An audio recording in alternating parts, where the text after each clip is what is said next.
Viewers, आपको channel में खुशामदीद कहते हैं। आज हम टैबलेट डिक्लोरान के बारे में डिस्कस करेंगे। डिक्लोरान के अंदर एक्टिव इंग्रेडिएंट डिक्लोफेनिक मौजूद होता है। डिक्लोफेनिक सोडियम में भी आ रहा है और डिक्लोफेनिक पोटाशियम में भी आ रहा है। डिक्लोरान एक ब्रांड है, इसके अलावा मुख्तलिफ ब्रांड से ये मेडिसिन आ रही है। डिक्लोरान के अंदर डिक्लोफेनिक सोडियम या पोटाशियम 50 mg मौजूद होता है। इसके अलावा डिक्लोरान SR के नाम से एक मेडिसिन आ रही है जिसको सस्टेन रिलीज बोलते हैं। ये 100 mg आती है। देखते हैं कि ये किस लिए इस्तेमाल होती है।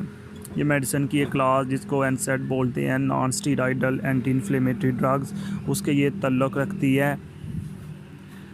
इसको दर्द को ख़त्म करने के लिए इस्तेमाल किया जाता है। किसी जगह पे सोजश हो तो उसको ख़त्म किया जाता है इस मेडिसिन से। इसके अलावा ये फ़ीवर में इस्तेमाल होती है। इसके अलावा एक डिज़ीज़ होती है जिसको हम गाउट बोलते हैं। इसमें यूरिक एसिड जमा हो जाता है हमारे जॉइंट्स के अंदर और पेन होती है। उस पेन को ख़त्म करने के लिए डिक्लोरान मेडिसिन का इस्तेमाल किया जाता है। इसके बाद जब ऑपरेशन होता है तो उसके बाद पेन को ख़त्म करने के लिए डिक्लोरान मेडिसिन को इस्तेमाल किया जा सकता है। इसके बाद एक मेडिसिन है कि स्टोमिक यानी मैदे के अंदर जो एसिड बनता है वो अमिट करके ऊपर गले तक आ जाता है। इसको गैस्ट्रोएसोफेजियल रिफ्लक्स डिज़ीज़ कहते हैं। उस डिज़ीज़ में भी इसको इस्तेमाल किया जाता है।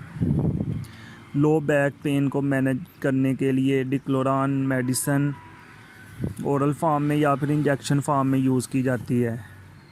इसके अलावा स्केलेटल मसल्स में अगर कोई पेन हो, जिसको मस्कुलोस्केलेटल डिसऑर्डर बोलते हैं, उसको ख़त्म करने के लिए इस्तेमाल किया जाता है। गर्ज ये कि स्केलेटल मसल्स की कोई भी पेन हो तो उसको ख़त्म करने के लिए डिक्लोरान को इस्तेमाल किया जा सकता है। लेकिन इस मेडिसिन को इस्तेमाल करने के लिए एहतियात की ज़रूरत है। कुछ पेशेंट्स ऐसे होते हैं कि उनमें ये मेडिसिन बिल्कुल इस्तेमाल नहीं करनी चाहिए। काफ़ी सीवियर रिएक्शंस हो सकते हैं। जैसे ऐसे लोग जिनको दमा होता है उनमें ये मेडिसिन बिल्कुल इस्तेमाल नहीं करनी चाहिए। काफ़ी सीवियर रिएक्शन हो सकता है। इसके अलावा जो पेशेंट जिनको मैदे का प्रॉब्लम है, अल्सर है, उनको भी ये मेडिसिन बिल्कुल इस्तेमाल नहीं करवानी चाहिए क्योंकि इससे अल्सर मज़ीद बिगड़ने का अंदेशा होता है। ऐसे मरीज़ जो इस मेडिसिन से सेंसिटिव होते हैं बहुत ज़्यादा, उनको भी ये मेडिसिन यूज़ नहीं करवानी चाहिए।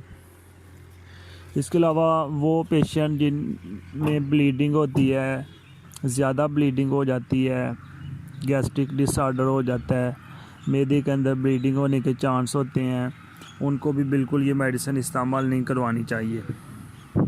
ऐसे मरीज़ जिनको गुर्दे का कोई प्रॉब्लम हो, उनको भी ये मेडिसिन इस्तेमाल नहीं करवानी चाहिए क्योंकि इसने गुर्दे के रास्ते बाहर निकलना होता है और ये मज़ीद उस डिज़ीज़ को सीवियर कर देता है।